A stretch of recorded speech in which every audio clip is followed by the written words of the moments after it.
Eesti on olnud kogu aeg, minu eluaeg on olnud hobi. Tähendab kõige tähtsam asi peale perekonna võib-olla, mis on olnud ja ajalugu on mind alati huvitanud, juba Eestis olles. Siin Hiiu algkoolis ja Nõmmel ja nii edasi. Ma lugesin palju tol ajal ja siis ajalugu hakkas mind võluma, nii et mina hakkasin Eesti ajalugu nagu koguma juba 44-45 või 45 vähemalt. Ja teine, mis mind on väga võlunud, on pilt. Ma omal ajal joonistasin ja maalisin ka natuke oma noorus. Ja siis pilt ja peale selle siis muidugi kino. See on ka mind alati huvitanud. Minu unistus on alati olnud, et oma kino, oma film ja kõik see tehnika tuleb aga hiljem. Ja siis seda kombineerida nii-öelda Eesti ajaloo teatud mõttes talletamiseks. Ja siis millega ma hakkasin peale oli õieti, et ma hakkasin korjama, lõikasin välja pildid Eesti ajaloost ajalehtest igalt poolt. Ja neid ma olen korjanud siis 40. aastate nii-öelda 40. aastast saadik ja siis kleepinud üks pilt iga lehekülje peale ja mul on umbes 35 000 pilti Eesti ajaloost. Ja sel viisil ma õppisin ära ja neid ma vahetuval vaatasin, sorteerisin kommentaarid juurde ja mul ei olnud mingeid eelarvamusi, ma olen võtnud igalt poolt, omalaegne Tõe, Hääl, Kodumaa, kõik igalt poolt, kus ma olen saanud. Kuigi tol ajal alguses mul on printsiip, ma käisin punane propaganda juurde, aga seda ma pärast ei viitsinud jätkatagi, aga tähtsam oli, et allikad olid antud. Aga see andis võimaluse ära õppida Eesti ajalugu, kuna mul see koolis jäi nagu kahe silma vahele. Ja siis inimesi tundma õppida, nende nägusid ja nii edasi. Ka mis siin Eestis sündis. Sel viisil mul on väga paljud tuttavad ja mul on seal huvitavad materjali, ma vaatan, mis inimesed praegu teevad ja ma vaatan, mis nad siis tegid. Nii et see on andnud mulle ühe tagapõhja. Mina olin Upsa Eesti Seltsi esimees ja kutsusin Reit vabariigi aastapäeval kõnelema.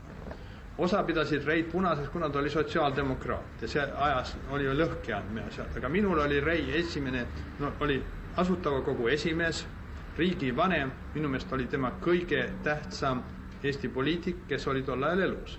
Ja ma tahtsin ta ise ka kohata. Nii et ma kutsusin ta sinna, siis oli seal üks lament seal nende organisatsioonide esimeestega ja seal oli see konsensuse idee. Minul oli konsensus kuu peale, tähendab, et hääletame, vaatame.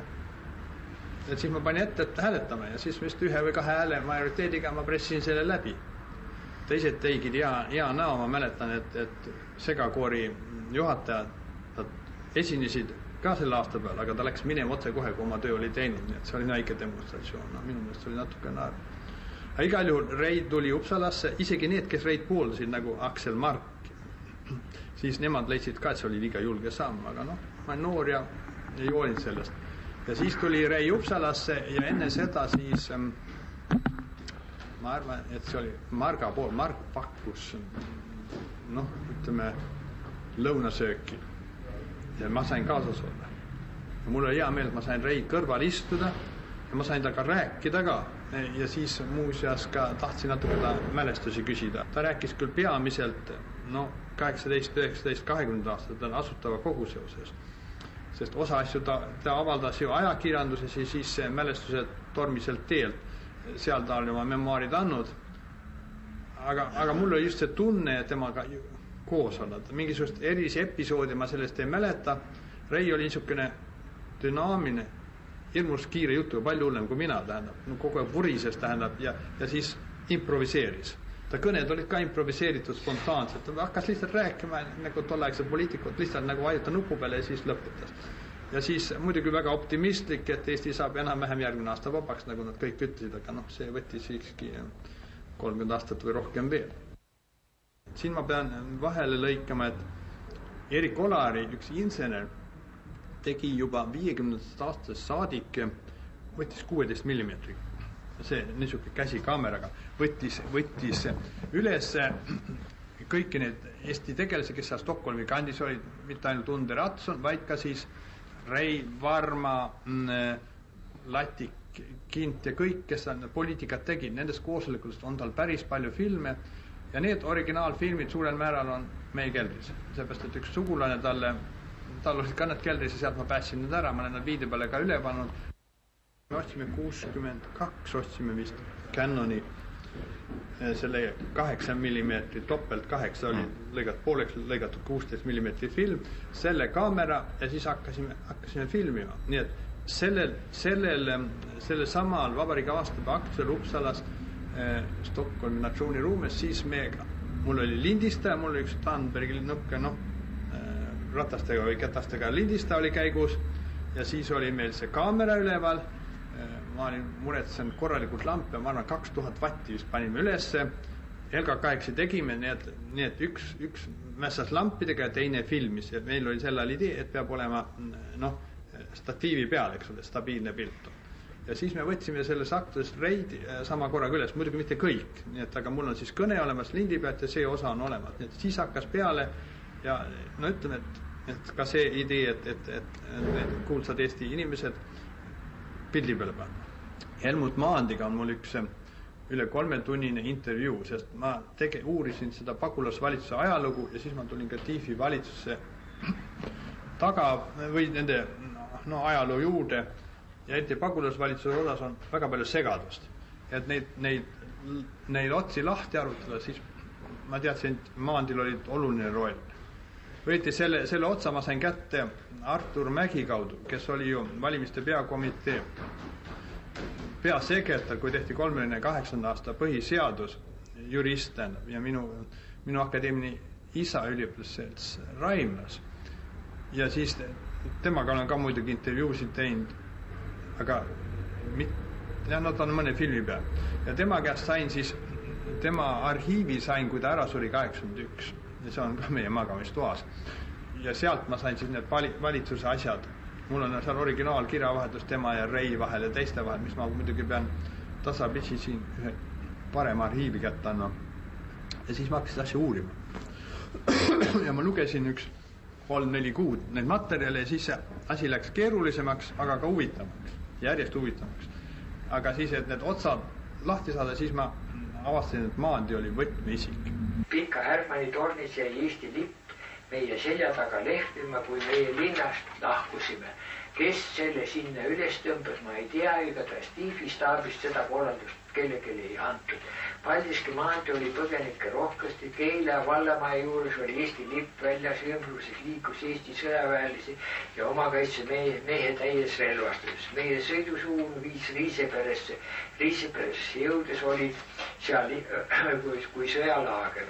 Ma mäletan üht paarikümne mehelist gruppi, kes tulid ja otsisid ohvitseri, kes neid lahingusse viiks. Pisar silmil seletas üks sõdur, et see ei tule kõne all, et Vainka tuleb ja meie laseme jalga. Ei, mängime oma pillidega nii kaua need veel hüüavad. Ütlen, et kuigi kaua need ei hüüa, meil pole varustust. Me muud ei tahagi kui surra, aga Vainka eest maalt ei põgene. Nõnda neid nii rahvuslikke ja täisvõitlusindu noori isamaalasi teisiti talitama ei olnud võimalik sundida. Ja ma vaevalt kahtlen, et ma nii siirast ja ohvrimeelset rahvuslust eestlaste hulgas varem oleks näinud, kui ma seda nägin sel päeval Riiseperes. Sama 22. septembrit pidas Vabariigi valitsus oma viimase korrapärase koosoleku, millest mina osa võtsin. Koosoleku pidamise kohaks oli baptisti palvemaja köök. Arutati põgenemisega seoses olevaid küsimusi ning valve korraldamist külas. 23. septembril hommikuks selgus, et oodatud paat ei olnud saabunud öö jooksul. Mõned dokumendid ja paki riigi teatajad, mis veel olid, peitsime koos TIFiga. Peale minu ja TIFi selle asupaika ei tea keegi. Jätsime kumgi endile tasku ühe eksemplari riigi teatajast. TIFi kätte jäi veel korrektuur äratõmme valitsuse deklaratsioonist. Seda pidi trükkima 21. septembri õhtul ning üles kleebitama, kuid see jäi teostamata, kuna 21. septembri õhtupoolikul pommirünnakul oli üks pomm kukkunud NTK hoovile ning seal purustavad elektriseadmeid, mis pärast jäi selle trükkimine teostamata. Nüüd oli küsimuseks, kuidas saada kätte TIFi ja tagastusi. See aga ei olnud enam kuidagi võimalik. Venelast olid randunud selles külas, mis oli meie asupaigaks juba 4 päeva eest. Ja kuigi oleks olnud veel mõelda randumine, mõne vähema paadiga ööpimeduskatte all, siis meie grupi liikmeid leida oleks olnud võimatu. Nad olid kõik juba enne venelaste tulekut laiali hajunud ja 4 päeva jooksul jõudnud ei tea kui kaugele hajuda. Ei jäänud meil üle teist teed, kui laadida paat täis põgenikke. 8. novembril 1944 külastasin haiglas professor Uluotsa, kellele andsin omalt poolt täieliku raporti, mis sündis Eestis pärast tema lahkumist. Seal olid sel ajal professori külastamas tema abikaasa, poeg ja tütar. Kõnelesin ka asjaoludest, mis põhjustasid Tiifile ette võtma muudatusi valitsuse koosseisus. Professor Uluots oli asjadest juba üldiselt teadlik ja teatas, et Tiifil oli täieline õigus talitada tema nimel oma parema arusaamise järele ning olles lootuses, et ta paari nädali pärast võib juba haiglast tervena lahkuda, pidi ka siis vastavad käskirjad, mis tema käes olid, muretsema. Kas ta seda tegi või ei ole mul teada, sest see südamlik kokkusaamine, kus professor mind kaelustas, nähtud vaeva eest ja pisarad silmis mind haiglast välja saatis, jäi mul viimaseks kohtumiseks Uluotsaga. Eesti parteid restaureerisid ju siin uuesti, hakkasid nagu koos käima ja arutama ja Benno ja nii. Ja siis oli see, et tekkisid uued ja rohkem niisugune Keskerakonna platvormil seisvad ühingud ja need olid siis see liberaaldemokraatlik ühing, mis töötab tänapäevani ja vaat seal olid siis Varma ja Mark, Heinrich Mark ja Horm ja Krepp ja need olid siis seal, aga siis teine oli Laid asutas selle vabariikliku ühingu ja see andis välja ajakirja Vabariiklane. Rahvusnõukogu ja poliitilise keskuse loomine saigi alguse just selle Pariisi rahukonverentsist, et hakatasid selle jaoks raha korjama ja märgukirja koostama ja üldse Eesti küsimust nagu üles võtma. Sealt nagu tekkis just niisugune vajadus, et meil peaks olema mingisugune keskus, kes siis valvaks ja oma meie Eesti huvisi ja sealt arenes välja. Ja muidugi siis alguses ju see Rei oli nagu vaenuline, aga see tervise demokraatlik klubi läks ju Rahvusnõukogusse üle. Üks teine, mis päris huvitav on mul ka selle residendi funktsioonides töötanud Tõnis Kindiga, kes oli agronoom, isa tundis ja teda ma tundsin Uppsala ajast, talle ma helistasin ja siis ta tuli lahkelt, ta käis vist poja korteris lilli kasvamas, mis ta tegi, tuli ju meile ja istus meie aias, aga tema rääkis peamiselt sellest varasemast ajast, selle pagulaspoliitika aega, seda ta nagu ei tahtnud, see oli natukene õrnev küsimus. Aga lõbus lugu selle juures oli nii, et ma panin ta aeda istuma tooli peale ja no see meie muru ei ole nii täitsa sile ja siis korraga ta kaotas tasakaalu, nii et siis pagulaspresident lendab selle filmi peal, aga õnneks ei murdnud luud, nii et me püüdsime ta kinni ja saime tooli peal tagasi, intervjuu läks ikka edasi.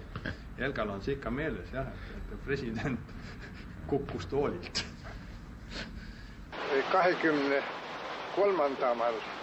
veebruaril oli ka, ütleme, Viljandi üks neist kohtadest ja paikadest, kus Eesti iseseisvuse manifest ette loeti. Igatahes ajaloos ei olnud seda, mina kusagil varem, ütleme, ega hiljem ka, ütleme, näinud seal teatet ainult jutustada sellest, et Pärnus Endla rõdult on 23. veebruaril iseseisvuse manifest ette loetud, aga sama sündis ka Viljandis umbes veebruarikuu 23. õhtupoole kella 4 paiku, kui Viljandi selleaegne linnapea Talts oli ta nime, ma ei tea, mis ta eesnime see oli, igatahes üks advokaat oli, ja ta luges sealt selle iseseisvuse manifesti ette. Nüüd järgmisel päeval olid sakslased Viljandis sees ja tähendab meie Eesti rügement või pataljon, mis asus Viljandis, desarmeeriti.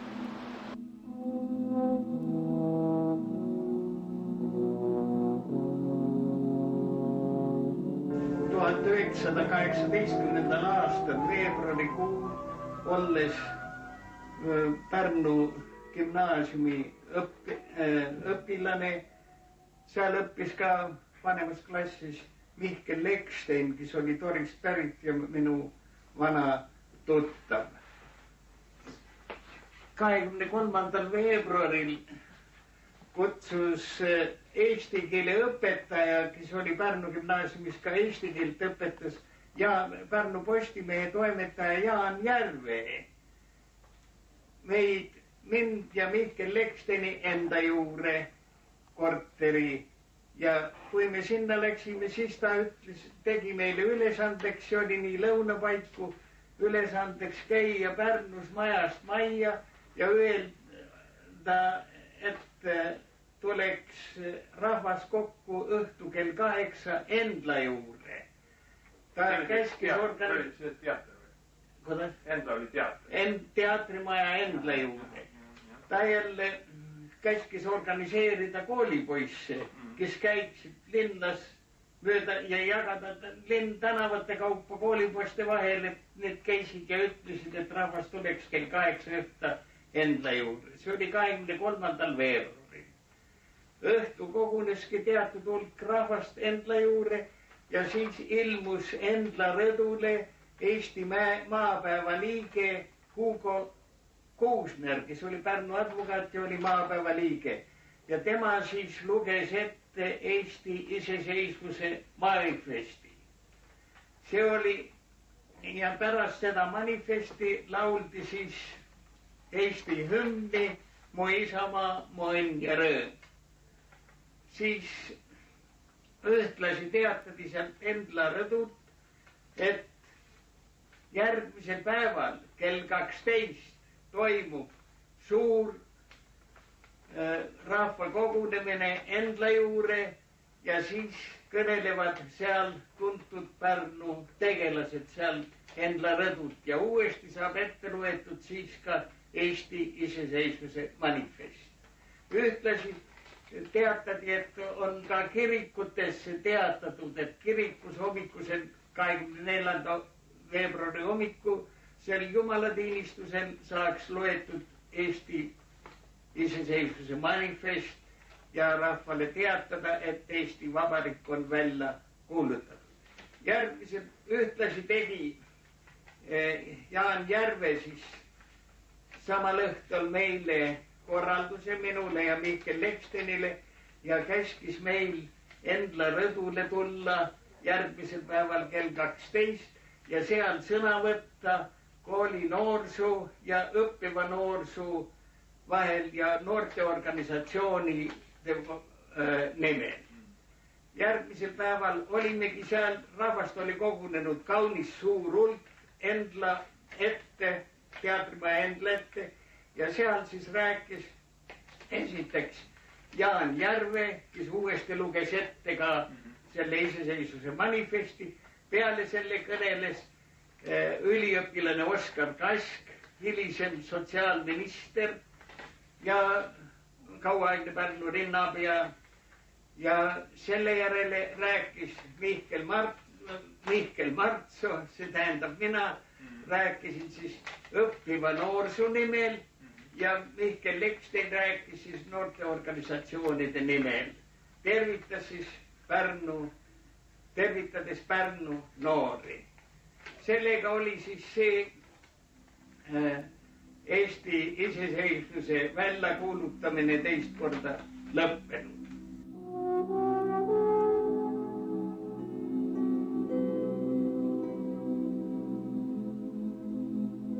Minu tahtmine oli alati olla tipus. Aga tippu pääseda, see on umbes nagu ma ütlesin, et kui siit kõik lähevad välismaale, siis kõik tahavad olla tipus. Et keegi ei lähe eest ära vabatahtliku. Seda ma märkasin, et tööorjaks tahetakse jah meelega saada. Aga siis, kui on küsimus võimus, kus on võimalus otsustada, siis sind enam ei lasta hea meelega. ma oleks tahtnud pagulasvalitsusse ka kunagi saada. Isegi kui ma kunagi seisin ühel kohvi joomisel Varma kõrval, siis ma nagu andsin mõista, aga Varma, ma mäleta, kas ta rääkis ilmast või kirikust või millegist muust, aga seda ta ei tahtnud nagu üldse kuulda. Need jooned käisid hoopis teist rada. Aga siis aeti seda, meil oli ju kogu aeg see, no ütleme, vaikiva ajastu tüli, tähendab Pätsuliin ja siis erakondade liin. Erakondade liin võiks ütelda esindas Rahvusnõukogu, Pätsuliini teatud mõttes võiks ütelda esindas ikkagi see Rootsi eestlaste esindus ja see osa. Ja siis ühed ütlesid muidugi, eestlast on see väljamarssimise stiil, et kui mulle istu, siis ma lähen välja, teen uue organisatsiooni. Ja seda rakendati päris palju. Ja siis ma nagu tulin selle peale, et vastupidi tähendab, et kui sa tahad mõjutada, sa pead igal pool kaasas olema. Nii et ma astusin kõikidesse.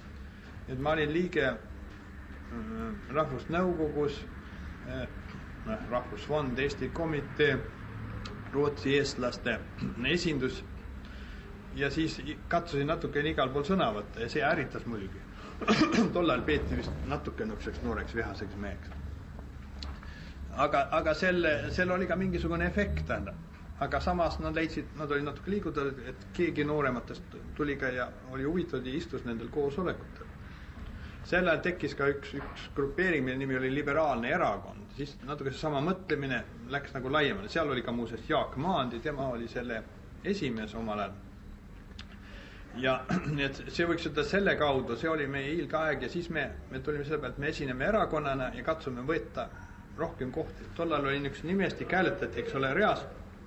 Inimesed tõmbasid risti kõigile ette. Me tulime selle idee peale esimene kord mõjus selle hästi, et me ei pane kõigile risti ette, vaid hoolitseme, et meie saame ise kõige rohkem hääli. Ja sellepärast saime ju päris palju oma inimesi sisse, aga järgmine kord muidugi see nõks oli läbi nähtud, see enam ei läinud.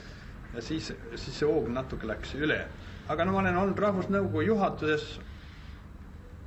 aga mitte presiidiumis. Ja siis ma olen olnud teataja kolleegiumis, Rahvusfondis suhteliselt vähe, Eesti komitee asemike kogus. No see on rohkem tegelenud eestlaste sotsiaalsete küsimuste, kooliküsimuste ja niisuguste praktiliste asjadega. Poliitikat siiski ajas Rahvusnõukogu.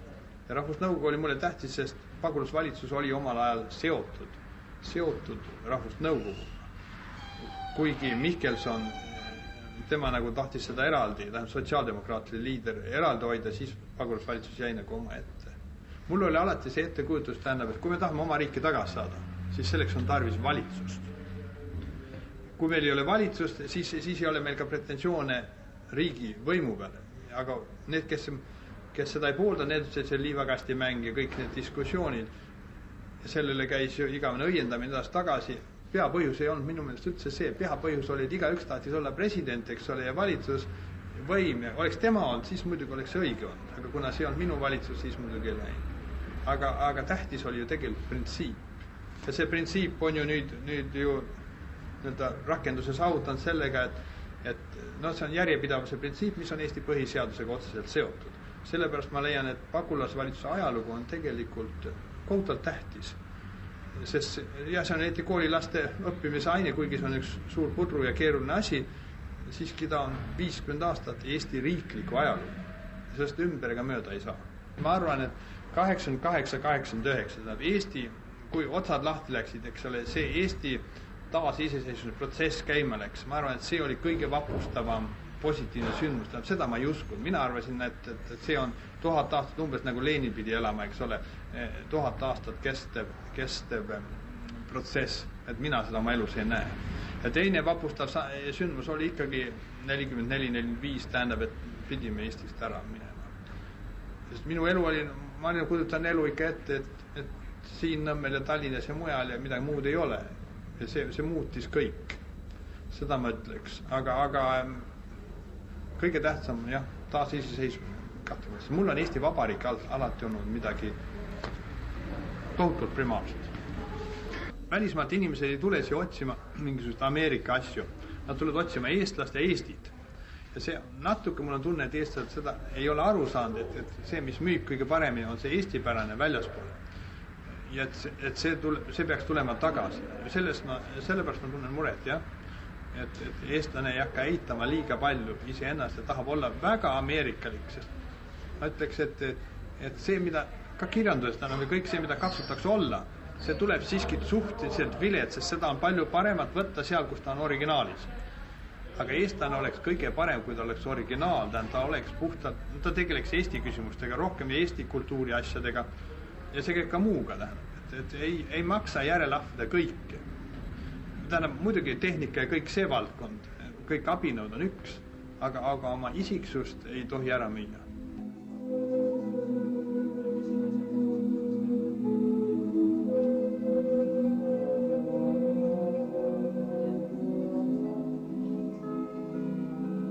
Olla eestlane on kõige parem, mis ma tean. Aga ma sain ainult 3 aastat Eestis koolis käia. Siis ma ei osanud seda veel õieti hinnata. Alles ilma jäädes olen sellest aru saanud. Ma olen kurja vaeva saanud näha, et kõiki neid teadmisi Eesti kohta välja kangutada, mis teil on võimalus olnud saada. Kui saaks unistuste täitumist soovida, siis tahaksin uuesti alustada, Eestis koolis käia ja Eestis lõpetada. Teil on antud haruldane ja ainulaadne võimalus oma kooli lõpetada, oma riiki üles ehitada. Niisugust Jumala andi teist korda elus ei saa. Olen sellepärast ütlemata kade, kuna ma ei saa teie rollis olla ja seda väljakutset vastu võtta, mida vaba Eesti riigi ülesehitamine kõige kiuste endast kujub.